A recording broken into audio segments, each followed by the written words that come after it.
Shiban بن عبد الرحمن نے بیان کیا، ان سے منصور نے، ان سے ابراہیم نخعی نے، ان سے عبیدہ سلمانی نے، اور ان سے حضرت عبداللہ بن مسعود رضی اللہ عنہ نے کہ علماء یہود میں سے ایک شخص رسول کریم صلی اللہ علیہ وسلم کے پاس آیا اور کہا کہ اے محمد صلی اللہ علیہ وسلم، ہم تورات میں پاتے ہیں کہ اللہ تعالیٰ آسمانوں کو ایک انگلی پر رکھ لے گا، اس طرح زمین کو ایک انگلی پر، درختوں کو ایک انگلی پر، پانی اور مٹی ایک انگلی پر، اور تمام مخلوقات کو ایک انگلی پر، پھر فرمائے گا کہ میں ہی بادشاہ ہوں۔ حضرت صلی اللہ علیہ وسلم اس پر ہنس دیے اور آپ کے سامنے کے دانت دکھائی دینے لگے۔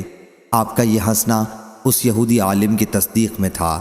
پھر آپ نے اس آیت کی تلاوت کی، اور ان لوگوں نے اللہ کی عظمت نہ کی جیسی عظمت کرنا چاہیے تھی، اور حال یہ ہے کہ ساری زمین اس کی مٹھی میں ہوگی قیامت کے دن، اور آسمان اس کے داہنے ہاتھ میں لپٹے ہوں گے۔ وہ ان لوگوں کے شرک سے بالکل پاک اور بلندر ہے۔ صحیح بخاری حدیث نمبر 4811۔ حضرت ابو ہریرہ رضی اللہ عنہ نے بیان کیا کہ میں نے رسول کریم صلی اللہ علیہ وسلم سے سنا، آپ فرما رہے تھے کہ قیامت کے دن اللہ ساری زمین کو اپنی مٹھی میں لے گا اور آسمان کو اپنے ہاتھ میں لپیٹ لے گا، پھر فرمائے گا آج حکومت صرف میری ہے، دنیا کے بادشاہ آج کہاں ہیں؟ صحیح بخاری حدیث نمبر 4812۔ عبد الرحیم نے خبر دی، انہیں زکریا بن ابی زائد نے، انہیں عامر نے، اور ان سے حضرت ابو ہریرہ رضی اللہ عنہ نے کہ نبی کریم صلی اللہ علیہ وسلم نے فرمایا، آخری مرتبہ سور پھونکے جانے کے بعد سب سے پہلے اپنا سر اٹھانے والا میں ہوں گا، لیکن اس وقت میں حضرت موسیٰ علیہ السلام کو دیکھوں گا کہ عرش کے ساتھ لپٹے ہوئے ہیں۔ اب مجھے نہیں معلوم کہ وہ پہلے ہی اسی طرح تھے یا دوسرے سور کے بعد مجھ سے پہلے اٹھ کر عرش الہی کو تھام لیں گے۔ صحیح بخاری حدیث نمبر 4813۔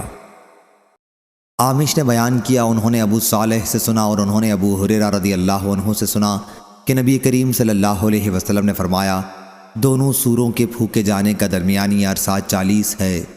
حضرت ابو ہریرہ رضی اللہ عنہ کے شاگردوں نے پوچھا، کیا 40 دن مراد ہیں؟ انہوں نے کہا کہ مجھے معلوم نہیں۔ پھر انہوں نے پوچھا 40 سال؟ اس پر بھی انہوں نے انکار کیا۔ پھر انہوں نے پوچھا 40 مہینے؟ اس کے متعلق بھی انہوں نے کہا کہ مجھے کوئی خبر نہیں۔